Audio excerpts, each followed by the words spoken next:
ax² plus bx plus c is equal to 0।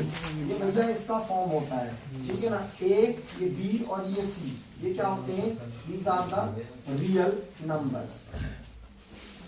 मैंने कहने का मीन क्या होगा, किस तरीके का होगा? 5x² minus 4x plus 7 is equal to 0, ठीक है ना। यहां पर देखो ये क्या है? क्वाड्रेटिक। क्वाड्रेटिक जैसा कि नेम है इसका, क्वाड्रेटिक मींस जिसकी डिग्री 2 हो। तो देखो पावर में 2 है ना, तो ये क्वाड्रेटिक है। अगर इक्वल 0 लग गया, इक्वल के साथ में आ रहा, that means equal means statement of equality.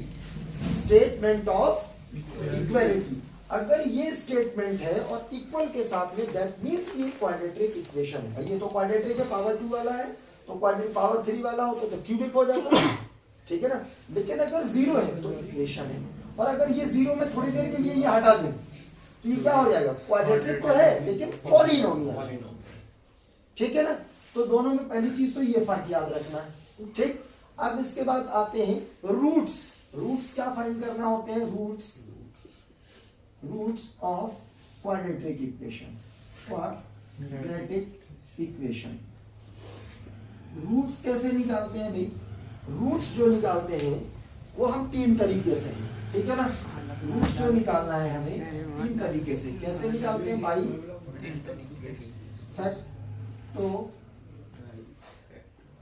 Factorisation method, ठीक है। दूसरा by completing the square method, ठीक है ना। और थर्ड जो है बाई क्वाड्रेटिक फॉर्मूला। अपन को ये वाला जो है, आप लोगों के सिलेबस से ये पोर्शन डिलीट, ठीक है। हमें पढ़ना है फैक्टराइजेशन मेथड से रूट्स फाइंड करना। रूट्स समझते हो? रूट्स मींस x की वैल्यू, और अगर क्वाड्रेटिक है तो x की कितनी वैल्यूज निकलेंगी? तो डिपेंड ऑन देयर पावर। अगर ये पावर 3 है तो x की कितनी वैल्यू पॉसिबल होगी? 3। समझ गए नहीं? अगर क्यूबिक पॉलिनोमियल होता है, क्यूबिक, ठीक है ना। ये तो अपन क्वाड्रेटिक वाला ही पढ़ रहे हैं, ये तो हम पॉलिनोमियल में चले गए, ठीक है ना। समझ में आ रही बात? ये फैक्टराइजेशन। और फैक्टराइजेशन से क्या होता है? मिडिल टर्म, मिडिल टर्म को स्प्लिट कर देना। समझ गए नहीं? और क्वाड्रेटिक फॉर्मूला क्या होता है? क्वाड्रेटिक फॉर्मूला होता है x is equal to minus b plus minus, और क्या होगा भाई? B square minus 4ac root के अंदर अपॉन 2a। और ये जो होता है ये इसी को बोलते हैं, ये किसने दिया हुआ था? श्री धराचार। इसे हम लोग धराचार फॉर्मूला भी बोलते हैं। समझ में आई बात या नहीं?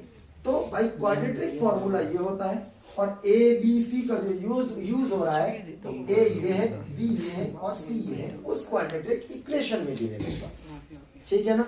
ये मेरी बात आई समझ में या नहीं आई? ठीक है ना। तो इस तरीके से रूट्स को निकालते हो। रूट्स मींस क्या है? Roots means value of x, ठीक है ना। समझ में आ गई बात या नहीं? अच्छा भाई, अब रूट्स से रिलेटेड क्वेश्चंस किस तरीके के आते हैं कि जैसे कह देगा कि कोई क्वाड्रेटिक इक्वेशन है जिसका एक रूट जो है मान लीजिए 5 है, और दूसरा रूट है, मान लीजिए एक रूट है और एक रूट दूसरे रूट का क्या है? रेसिप्रोकल है। तो अब रूट भी नहीं मालूम है, लेकिन इतना मालूम है कि जो भी एक रूट होगा उसका दूसरा वाला जो होगा वो क्या होगा? रेसिप्रोकल, माने उल्टा, यानी 1/। तो एक रूट हम क्या करेंगे? मान लीजिए एक अल्फा होता है, तो दूसरा क्या हो जाएगा? 1/अल्फा। नहीं आया समझ में? बोलो, ठीक है। और फिर इसके बाद जो होते हैं यहां पर एक चीज और याद रखना, सम ऑफ रूट्स जो होता है नेगेटिव b/a और प्रोडक्ट ऑफ रूट्स जो होता है c/a। वही जीरोस और रूट में कंफ्यूज नहीं होना, एक ही चीज है। जीरोस का यूज कहां करते हैं?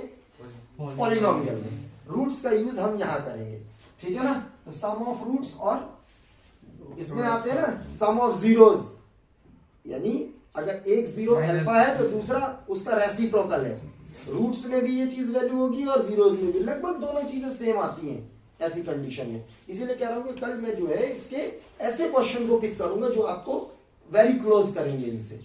तो कल क्लास मिस मत करना, कल आपको बहुत हेल्प मिल जाएगी। जो कंफ्यूजन होती है ना, वेरी मीन कहने का जो है वेरी क्लोज जो कंफ्यूजन होती है, ठीक है, समझ में ही बात है। अच्छा, फिर इसके बाद जो है हमारा क्या होगा, nature of root. Nature of root क्या होगा भाई, नेचर कैसा होता है, इसमें हम क्या फाइंड करते हैं, डिस्क्रिमिनेंट। पहले ध्यान रखना, नेचर पूछा जाएगा, ठीक है ना। नेचर ऑफ किसका नेचर, रूट का नेचर। तो उससे पहले हम क्या फाइंड करते हैं भैया, डी को किससे क्या लिखते हैं, डी मींस क्या होता है,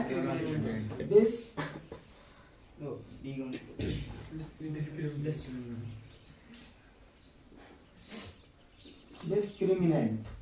कभी कभी पूछा जाएगा, ये क्वेश्चन दे देगा फाइंड डिस्क्रिमिनेंट, डी नहीं बोलेगा। अब तुम्हें याद होना चाहिए, b is equal to b square minus 4ac। Root नहीं होता है डी में, ध्यान रखना, कंफ्यूजन नहीं हो जाना, यहाँ रूट होता है, ठीक है। अच्छा, डिस्क्रिमिनेंट ये होता है।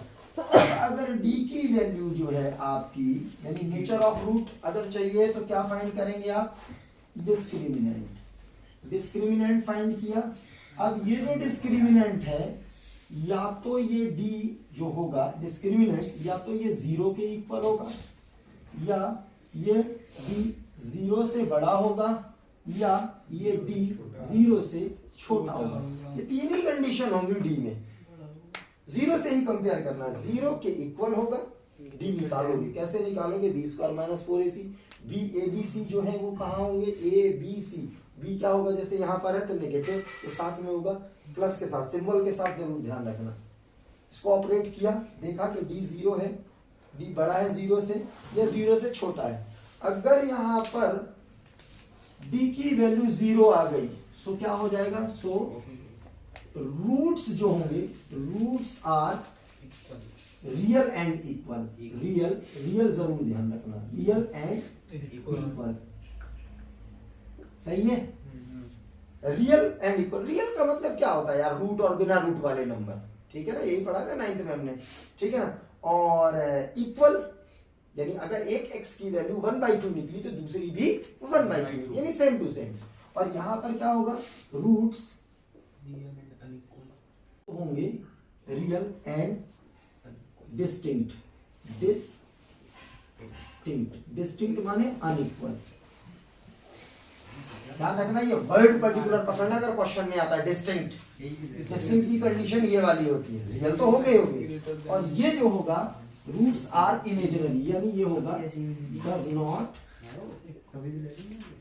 एग्जिस्ट, यानी क्या होगा, रूट्स आर इमेजिनरी। क्या ये मेरी बात समझ में आई आप लोगों को या नहीं आई? ये बहुत अच्छी तरीके से इसको ध्यान में रखना। ये नेचर की बात कर रहा है, यहां रूट्स फाइंड करने की बात करेगा। Roots means value of x। कैसे फाइंड करते हैं, फैक्टराइजेशन मेथड से, यानी स्प्लिटिंग द मिडिल टर्म को, और क्वाड्रेटिक फॉर्मूले से। मान लो अगर आपसे कह दिया जाए कि रूट का नेचर बताओ, आपने नेचर बता दिया, और अगर कहे कि वो रियल है तो फाइंड देम, ऐसे क्वेश्चन है ना। अगर रियल है तो उनको फाइंड तो करो, किसको, x की वैल्यू को। अब हम फाइंड कैसे करेंगे भाई, यही दो मेथड होते हैं। तो हम बेहतर ये होगा कि जो अगर रियल रूट है तो उनको हम क्वाड्रेटिक की फॉर्मूले से उनको फिर आगे प्रोसीड करेंगे। समझ में आई बात, समझ में आया अच्छी तरीके से, ठीक। कि मान लीजिए अगर ये इस तरीके के है कि आपसे क्वेश्चन कह दे कि कोई भी अगर रूट है, सॉरी क्वाड्रेटिक इक्वेशन है, उस क्वाड्रेटिक इक्वेशन में डिस्क्रिमिनेंट फाइंड करो या नेचर बताओ। अगर उस नेचर में रियल एग्जिस्ट, रियल तो भैया यहां और यहां है ना, दो में अगर रियल है तो वो क्या होगा, उसको कहेगा कि रूट्स फाइंड करिए। अगर if there roots are real then find them. तो अगर ये रियल है माने डी की वैल्यू नेगेटिव नहीं आना चाहिए, बस ये है, पॉजिटिव आ जाए या फिर 0 आ जाए। तो तो रियल होंगे। अब रियल तो हो गए तो फिर हम क्या करेंगे, उनको फाइंड करेंगे। फाइंड माने x की वैल्यू को निकालेंगे, रूट्स, ठीक है ना। तो वो कैसे निकालेंगे, इस फॉर्मूले से ABC की वैल्यू रख के यहाँ पर दो वैल्यू अपने आप, एक बार प्लस में एक बार माइनस में, दो वैल्यू निकल आएंगे, वही इसके क्या होंगे, रूट्स होंगे, रियल रूट्स। समझ में आ गई बात यानी, ठीक। इसको नोट करते बने कर लो, नहीं हम आगे चलते हैं।